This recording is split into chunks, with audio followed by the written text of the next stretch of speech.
Students, welcome to our channel Kiran Singh maths Pathshala. I am your maths teacher Kiran Singh. बच्चों, आज के video में हम लोग चैप्टर 6 कंपाउंड इंटरेस्ट के बीटी क्वेश्चंस को सॉल्व कर रहे हैं।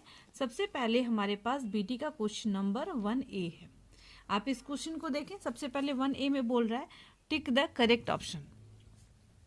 हमारे पास ए पार्ट का क्वेश्चन है। इसमें बोल रहा है for a given rate of interest and time what is more profitable to the depositor. अगर हमारे पास रेट ऑफ इंटरेस्ट है, टाइम है, अगर सब सारी चीज़ें दी हुई हैं, तो हमारे लिए कौन सा डिपॉजिट करना ज़्यादा प्रॉफिटेबल होगा, यानी ज़्यादा फायदा हमें किस में होगा। Compound interest, simple interest, both are equally profitable, can not be determined. आपको पता है कि हमेशा कंपाउंड इंटरेस्ट जो होता है वही ज़्यादा प्रॉफिटेबल होता है। तो हमारा जो करेक्ट आंसर होगा वो कंपाउंड इंटरेस्ट होगा, क्योंकि कंपाउंड इंटरेस्ट में हर एक बार इंटरेस्ट जो हमारा होता है वो ज़्यादा होता है, क्योंकि जो फर्स्ट ईयर का जो अमाउंट होता है वो सेकेंड ईयर के लिए प्रिंसिपल का काम करता है। तो प्रिंसिपल हर एक बार चेंज होता है, तो प्रिंसिपल जितना ज़्यादा इंक्रीज होगा उसी पे हमें इंटरेस्ट मिलता है। अब हमारे पास बी पार्ट का क्वेश्चन इसमें आप देख लें। इसमें बोल रहा है अ सम of ₹10,000 at 8% per annum for 6 months compounded quarterly amounts to. आप देखें, प्रिंसिपल हमारे पास है ₹10,000 और रेट ऑफ इंटरेस्ट है 8% पर एनम। अब उसके बाद हमारे पास क्या है, कंपाउंडेड क्वार्टरली अमाउंट्स टू। ये हमारे पास जो इंटरेस्ट कैलकुलेट हो रहा है वो क्वार्टरली हो रहा है। ये 8% पर एनम फॉर 6 month, ये 6 month के लिए हमारे पास है। तो हमें क्या फाइंड आउट करना है, हमें अमाउंट फाइंड आउट करना है। एंड टाइमिंग आप देख लें, एन इक्वल टू हमारे पास है 6 months के लिए, ये फॉर 6 month है। तो हमें क्वार्टरली है, यहाँ पर लिखते हैं हमें ए मीन्स अमाउंट फाइंड आउट करना है। लिखेंगे since interest is calculated quarterly, therefore जब इंटरेस्ट क्वार्टरली कैलकुलेट होता है तो आर जो है वो हमारा R/4% में कन्वर्ट हो जाता है। तो R/4 मीन्स 8/4। इट मीन्स आपके पास हो जाएगा 2% पर क्वार्टरली। एन जो हमारा है वो क्या बन जाता है, 4n बन जाता है। तो एन के प्लेस पे हमारा 6 month था, इसको ईयर में कन्वर्ट करेंगे 12 हो जाएगा, एंड ये 4 से मल्टीप्लाई हो जाएगा। 6 1 जा 6, 6 2 जा 12, 2 2 जा 4, यानी 2 क्वार्टर्स आपके पास हो जाएगा। ऐसे भी 6 month में 2 क्वार्टर्स होंगे। अब हम लोग अमाउंट का फॉर्मूला पुट करते हैं, A equal to P into 1 + R/100 whole to the power n। अब पी के प्लेस पे हम लोग पुट करेंगे 10,000, 1 + R के प्लेस पे आप देख रहे हैं 2 है तो 2 पुट करेंगे, 2/100 एंड n आपका 2 है। तो हमारे पास ए हो जाएगा 2 1 जा 2, 2 5 जा 10, 50 हो गया हमारे पास।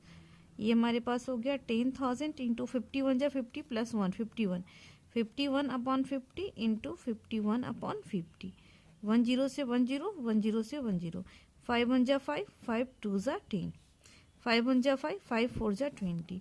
अब हम लोग सारे को मल्टीप्लाई करेंगे। अगर आप मल्टीप्लाई करेंगे आपके पास वैल्यू आ जाएगी 10,404 रुपीज़। इस तरीके से हमारा करेक्ट ऑप्शन हो जाएगा।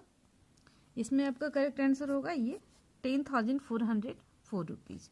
इस तरीके से आपका सेकेंड पार्ट कंप्लीट हो जाता है। अब हमारे पास सी नंबर क्वेश्चन है। इसमें बोल रहा है in A equal to P into 1 + R/100 whole to the power n। A stands for, A आपके पास क्या है, time period, principal plus interest और या फिर इंटरेस्ट। आपको पता है ए फॉर अमाउंट होता है। अमाउंट का फॉर्मूला आपको बताया गया है, ए इक्वल टू होता है प्रिंसिपल प्लस SI। तो आप प्रिंसिपल प्लस इंटरेस्ट, ये आपका करेक्ट आंसर होगा। अब आपके पास डी नंबर का क्वेश्चन है। इसमें बोल रहा है if the number of conversion periods is greater than और equal to 2 then compound interest is. Conversion period आपको बताया गया था, वो पीरियड जिसके द्वारा वो पीरियड जब हमारा जो अमाउंट होता है वो प्रिंसिपल बन जाता है, यानी हमारा इंटरेस्ट, हमारा प्रिंसिपल उसमें चेंज होता है। हमारा प्रिंसिपल जब चेंज हो जाता है, आपको पता है कि फर्स्ट ईयर का जो अमाउंट होगा वो सेकेंड ईयर के लिए प्रिंसिपल का काम करेगा। तो ये जो चेंज हो रहा है, ये जो कन्वर्जन हो रहा है, इसे कन्वर्जन पीरियड बोलते हैं।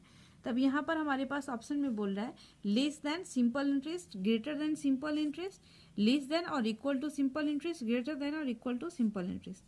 अगर हमारे पास कन्वर्जन पीरियड 2 या फिर 2 से ज़्यादा होगा तो उस कंडीशन में हमारे पास जो कंपाउंड इंटरेस्ट होगा वो ग्रेटर देन सिंपल इंटरेस्ट होगा। इसलिए होगा कि उस कंडीशन में इंटरेस्ट हमारे पास कंपाउंड इंटरेस्ट की वैल्यू ज़्यादा आएगी, क्योंकि प्रिंसिपल हमारा चेंज हो रहा है और प्रिंसिपल जितना ज़्यादा इंक्रीज करेगा प्रिंसिपल पे ही हमें क्या मिलता है, इंटरेस्ट मिलता है। तो अगर प्रिंसिपल ज़्यादा होगा तो इंटरेस्ट ज़्यादा होगा, बट ऐसा ही सिंपल इंटरेस्ट के कंडीशन में आपका कभी भी प्रिंसिपल चेंज नहीं होता है, बट कंपाउंड इंटरेस्ट की कंडीशन में चेंज होता है। इसलिए आपका इसमें क्या होगा answer, greater than simple interest. अब आपके पास ई नंबर क्वेश्चन है, इसमें बोल रहा है Reema wants to do 1 year deposit, she should opt for a simple interest of 10%, a compound interest of 10% compounded quarterly, a compound interest of 10% compounded annually, a compound interest of 10% compounded half yearly। अब चारों जो option हमारे पास है उसमें आप difference समझने की कोशिश करें। पहले बोल रहा है simple interest on 10%। Simple interest अगर रहेगा तो हमारे पास क्या होगा, सिंपल इंटरेस्ट के अनुसार एक बार ही इंटरेस्ट कैलकुलेट होगा इसमें।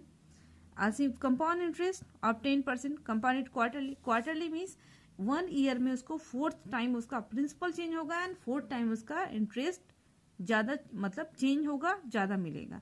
जितना ज़्यादा टाइम हमारे पास कंपाउंड इंटरेस्ट, जितना बार हमारे पास प्रिंसिपल चेंज होगा कंपाउंड इंटरेस्ट उतना ही ज़्यादा होगा। आप क्वेश्चन बनाए हैं, आपको समझ में आ रहा होगा, क्वार्टरली का इंटरेस्ट ज़्यादा हो जाता है।